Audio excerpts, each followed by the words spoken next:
The Bishop Dwenger football team opened up the 2023 season against two of the better programs in the Midwest, losing games against Brownsburg and Cincinnati Moeller by a combined score of 108-7. But the Saints left that in the past. And this Friday, they got the win versus Northside 21-12, earning them Summit City Sports Team of the Week. Well, I think it was a good thing that we went through that because they're going to get us ready for the SAC.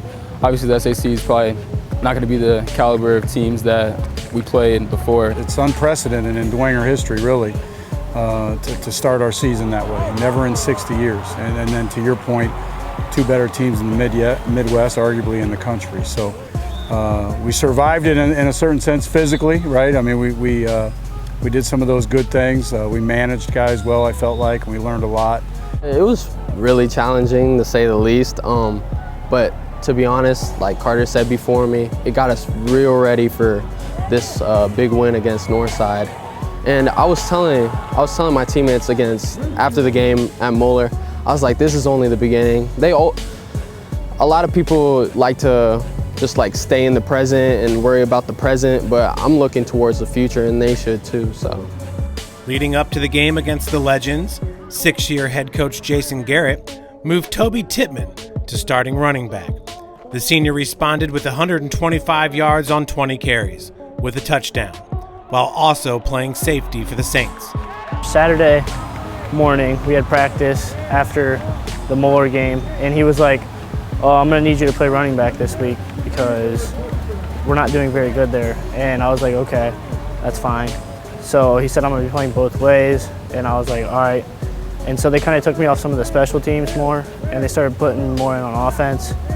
And then, yeah, just from there, the linemen were blocking really nicely, finding holes. It was good. You know, Toby growing up offensively, I think that's kind of always been where he's found his niche, right? I mean, maybe you might argue more natural there, but very early on, actually, preseason, we knew we needed him on defense. You know, we need him back there in our 3-3 and setting the edge and being able to run with guys in the alley and some other things and being okay in coverage. So, you know, that's a lot of wear and tear on a young man that then goes on the offensive side, and this past Friday had 20 carries, you know. So credit to him, his toughness, his tenacity, his physicality. I mean, big hits on the defensive side, caused a fumble, and then, you know, 20 rushes for 125 yards. That's a lot of production for that young man. We're very proud of him. Another key component to the evolution of the offense is first-year quarterback Ethan Springer, gelling with his receivers, like he did with senior Carter Minix, who was back to his old ways with highlight reel catches to the tune of 123 yards on 5 receptions with a touchdown. I think he's one of the more dynamic players in the area throughout the state. You know, the challenge has been moving him around and getting him touches, you know, in unique situations. And, you know, especially in the second half this past Friday, I thought we were able to begin doing a lot of that. We kind of game planned for it. I knew that their corners were going to be off of me like 7 yards and scared of the deep threat because I'm fast. So I would just do a stop and then make him like bite on that and then go. And then I did it like 2 or 3 times that game, and it worked every time. Whenever Carter gets a big play, everyone on the sideline gets hype. So you had like Brandon Lazier on the sideline, head tapping, and then it translates over to defense. And it did, holding Northside to 190 yards of total offense and just 1 offensive touchdown. Christian Lozada, a 3-year starter, and Trent Tittman combined for 20 tackles, 3 tackles for a loss, and a sack. He's the quarterback out there on the defense. Him and Trent Tittman play a big role on the defense. I see if I ever need anything or don't know a call, I always look right to them. They know exactly what's going on at all times out there on the field. So, yes, he's a great leader out there, and he really forms the defense. You know, we go into another week where we got dynamic playmakers on the offensive side, and, you know, the challenges don't get any easier. And, you know, I feel like those guys are starting to kind of become more confident in their alignments, especially, and schematically what we're doing, and then being able to play fast and physical to the ball. And Christian leads that charge for us, and very happy, very proud of him.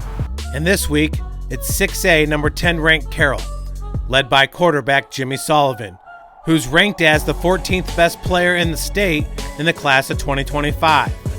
The Chargers have won the last 2 matchups with the Saints, winning the SAC both years in the process. We just need to stay disciplined. There was a lot of penalties that we had last game, and that's going to be a very big factor in this game. If we can just like cut those down just a little bit, we don't have to be perfect. We just need to be close to perfect in order to beat this powerhouse of Carroll.